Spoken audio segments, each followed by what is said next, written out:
para esto también conviene repasar los movimientos tácticos y estratégicos que hemos hecho durante los últimos meses.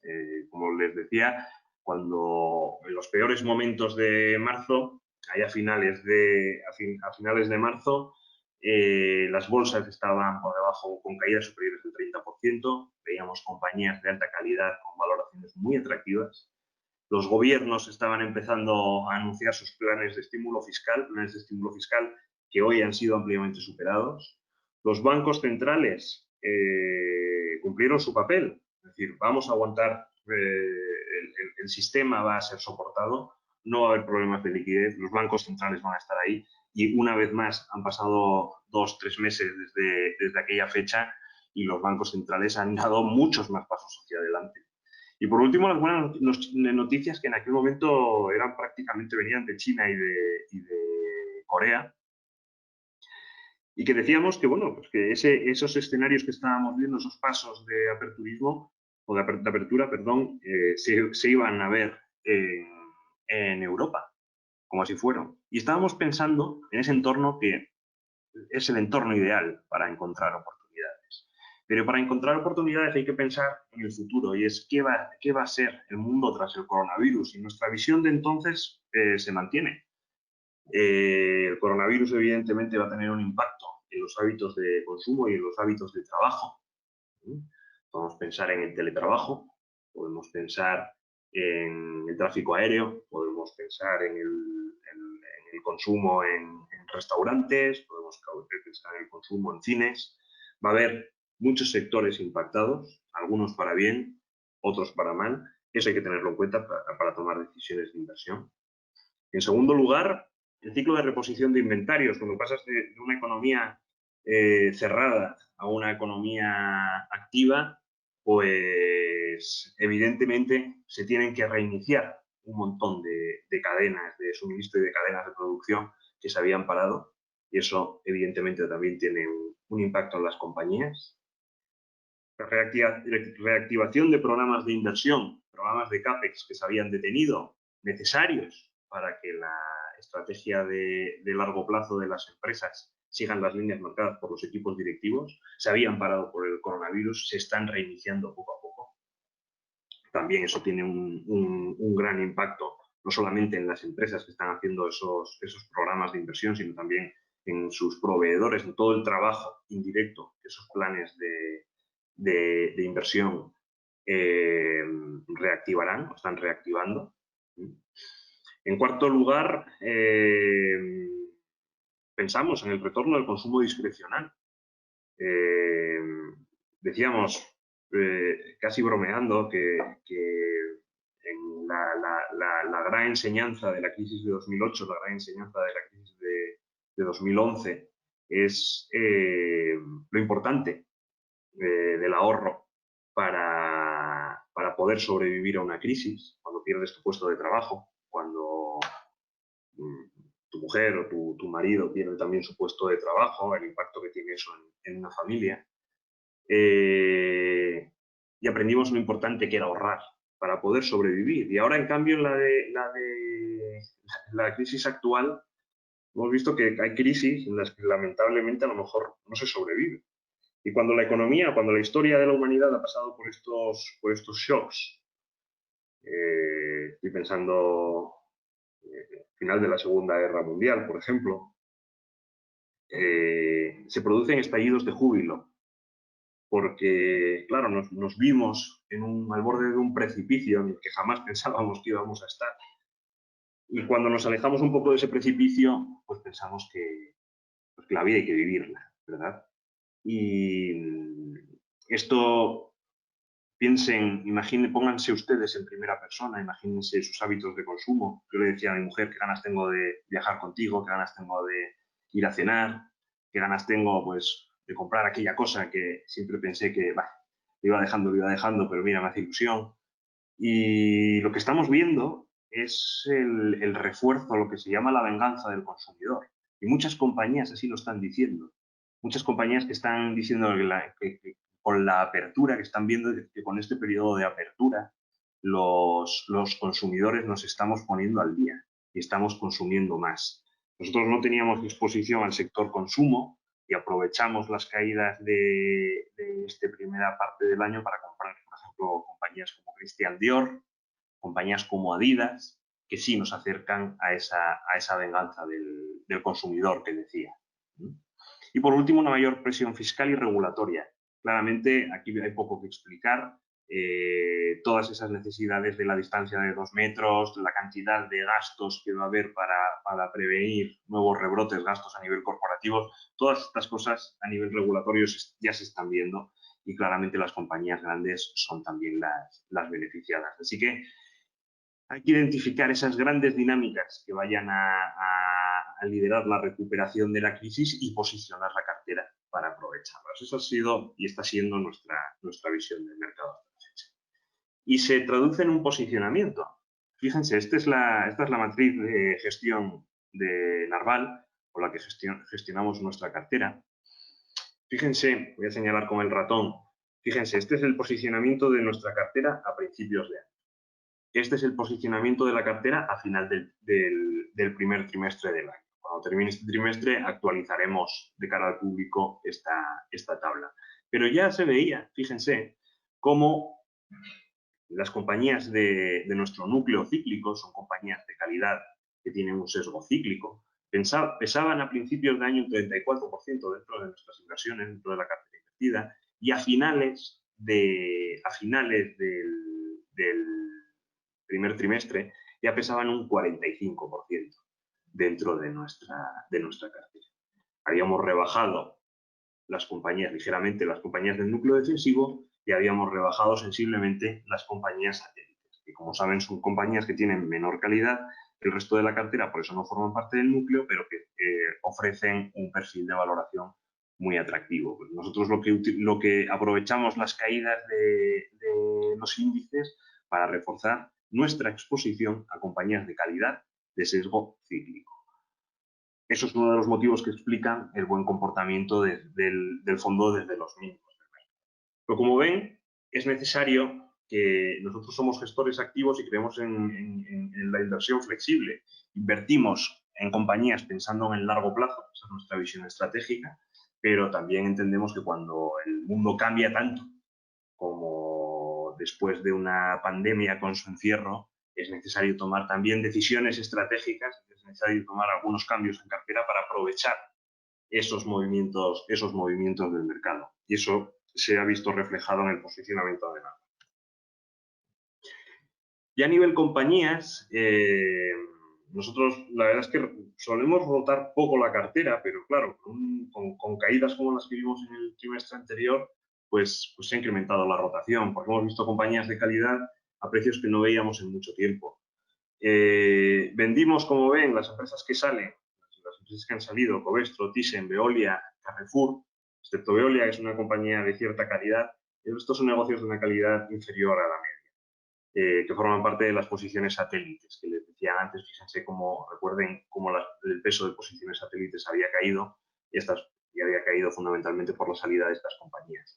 Y hemos utilizado la rentabilidad de las coberturas, la liquidez y los fondos derivados de las ventas de estas empresas para comprar compañías de calidad como Compass, como Adidas, como Assa Abloy, como Dior, que conforman el núcleo de la cartera, de cara a conseguir rentabilidad en el futuro, siguiendo esa estrategia que les decía al principio de tranquilidad y de aguantar más durante los periodos de caídas. Eso se consigue con una cartera de empresas con un sesgo de calidad y que hemos aprovechado precisamente para reforzar. Esta diapositiva es interesante porque explica bien la utilización de coberturas que hacemos. Fíjense, previo a la caída, la primera tarta, la mayor parte de la cartera estaba formado, azul más claro, por nuestra cartera de acciones, teníamos un poco de liquidez y teníamos un poco de coberturas. Conforme ya pasando a la siguiente tarta, durante el periodo de caída, evidentemente nuestras compañías sufrieron, iban cayendo, fíjense cómo el tamaño de la tarta azul se va reduciendo. La porción de la tarta de la liquidez se mantuvo constante, evidentemente el valor de la liquidez no cambia, Pero lo que sí cambia es el valor de las coberturas, y además cambia de manera exponencial, no de manera lineal como el resto de acciones, de tal forma como las acciones, de tal forma que cuando las acciones caen un poco, la rentabilidad que generan las coberturas es mucho. Hay una simetría a favor de la compra de coberturas. De tal forma que cuando las coberturas se fueron apreciando, eso es lo que hacía que la resistencia de todo el fondo, a pesar de la caída de nuestras acciones, la resistencia de todo el fondo fuera mayor que la de los índices y la de nuestros competidores. ¿Y en la recuperación qué pasó? Pues en la recuperación pasó que redujimos, como pueden ver, el tamaño del cash, porque vimos compañías a buenos precios que había que comprar, y realizamos los beneficios en las coberturas, generando rentabilidad que también reinvertimos en compañías. Por eso, al final, la tarta de la cartera de acciones es superior a la del momento inicial, gracias a toda la rentabilidad que tuvimos con las coberturas. Y una vez más, como pueden ver, esto explica ese perfil que les decía, ese binomio que les decía, defensivo del fondo, pero defensivo ¿para qué? Para atacar. Es un binomio defensivo y ofensivo. Esa es nuestra estrategia. Como ven, las coberturas forman parte de... es una herramienta básica, imprescindible para nosotros para poder implementar la estrategia. También se deriva una segunda conclusión, una segunda consecuencia de este cuadro, y es que no siempre utilizamos coberturas y no siempre utilizamos las coberturas en la misma cuantía. La cobertura es como un seguro, vamos a suponer un seguro contra incendios. Y un seguro contra incendios lo quieres tener mientras tu casa no se está quemando. En el momento en el que tu casa se está quemando, el seguro contra incendios, para empezar, va a ser muy caro y en segundo lugar va a ser inútil, porque ya se te ha quemado, ¿no? De tal forma que ahora mismo, en plena recuperación, pues la cantidad de coberturas que tenemos es muy reducida, prácticamente cero, cosa que a principio de año no era así y, por supuesto, a lo largo de la caída con la apreciación que tenían las coberturas, pues tampoco era así. O sea, que hay que tomarlo como un planteamiento oportunista, es una herramienta táctica para conseguir esa estrategia, ese binomio defensivo-ofensivo del fondo. Pero es oportunística, ¿de acuerdo? No siempre el fondo está cubierto. De hecho, nosotros siempre decimos que las coberturas hay que comprarlas cuando se puede. Y no siempre se puede. Ahora mismo la cobertura, por ejemplo, en Renault está 3 o 4 veces más cara que cuando la compramos en septiembre del año pasado. Así que, aunque la tesis de inversión sigue más o menos abierta en Renault, que son esos problemas contables y esos problemas de governance que todavía no han solucionado, no podemos implementar una cobertura. Ahora mismo tampoco nos parece interesante comprar coberturas, preferimos centrarnos en la parte de generación de rentabilidad, ya que venimos de esos niveles tan bajos que les decía antes y que nuestra visión es que la crisis ya está pasando, ha pasado, y que la economía se está purgando, se ha purgado. Así que no nos interesa ahora tener tanto peso en coberturas. Pero sí es importante que entiendan que nosotros las utilizamos, cómo las utilizamos, por qué las utilizamos y que de esto se deriva que es una herramienta táctica. Con todo esto, ¿qué ventajas tiene nuestra estrategia? ¿Cuáles son las ventajas que tiene la estrategia de Narval frente a otros fondos de inversión? Pues algunas ya los hemos comentado. La primera de todas, pues que ser un inversor conservador no implica querer perder menos, sino ganar más. Ganar más de una forma determinada, que es que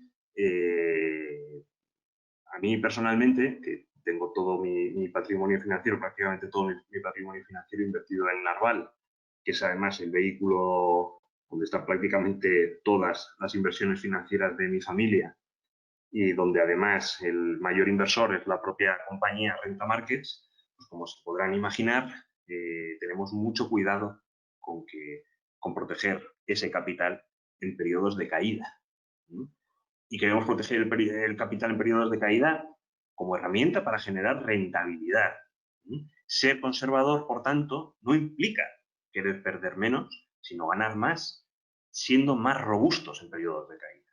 Es una forma de obtener más rentabilidad. No es una excusa para obtener poca rentabilidad, sino que es una fórmula para obtener más rentabilidad. Es una estrategia defensiva en un primer momento, pero eminentemente ofensiva en el largo.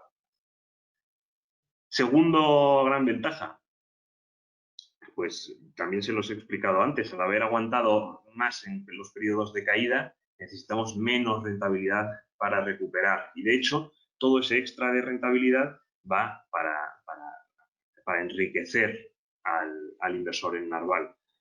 Que es exactamente lo que estamos viendo, es exactamente lo que está experimentando el fondo. No hemos querido alterar esta diapositiva para explicarles la evolución. Nuestra visión en marzo es que íbamos a necesitar menos rentabilidad que los índices y que nuestros competidores para recuperar el nivel inicial. Y que eso lo íbamos a hacer rápido por el perfil de calidad de nuestras compañías y por su valoración. Y que conseguir eso de manera rápida nos iba a poner en una disposición para generar rentabilidad antes. Y eso, 3 meses después de haber hecho esta diapositiva, es exactamente lo que está ocurriendo. Ese es exactamente el objetivo de la estrategia. Como ven, nuestro objetivo, tercer pilar, tercera ventaja, es que podemos arriesgar poco con un beneficio potencial alto. Recuerden la diapositiva al principio, cuando les decía que a cierre del trimestre anterior Narval estaba un 11% por debajo, con pérdidas del 11%, y que estábamos comprando compañías que habían caído un 30 o un 40%. Claro, eso nos permite tener el potencial de la cartera maximizado mientras que estamos controlando sus riesgos. Esa es otra de las grandes ventajas de nuestra estrategia y que la hemos visto en este trimestre. Y por último, mantenemos la estrategia totalmente bajo control. No queremos que la estrategia nos controle a nosotros. Y cuando en marzo, en los peores momentos, decidimos incrementar el perfil de riesgo de la cartera, incrementando el peso de nuestras compañías cíclicas de calidad, lo hicimos no para recuperar, sino que lo hicimos para ganar dinero, lo hicimos para sembrar en busca de recolectar una mayor rentabilidad en el futuro. Eso es exactamente lo que estamos consiguiendo. O sea, el objetivo también de estas charlas y de explicarles nuestra estrategia, de explicarles nuestros objetivos y nuestra visión del mercado, uno de esos objetivos es que el fondo se vuelva predecible para ustedes, que entiendan los movimientos que estamos haciendo, que entiendan por qué una compañía, por qué tenemos en cartera Compass, porque es una compañía de calidad que ha sufrido, que está barata, que tiene una serie de ventajas competitivas, que nos va a hacer ganar dinero en el futuro. No les puede sorprender que tengamos en la cartera Compass y no les puede sorprender los movimientos estratégicos que hacemos. Tenemos que ser un fondo predecible para ustedes, para que estén cómodos y tranquilos invirtiendo en Narval. Así que, como ven, ese es lo que dijimos en marzo que estábamos haciendo y que íbamos a hacer. Lo que explicamos en marzo de cuál era nuestra visión de mercado es exactamente lo que está pasando unos cuantos meses después.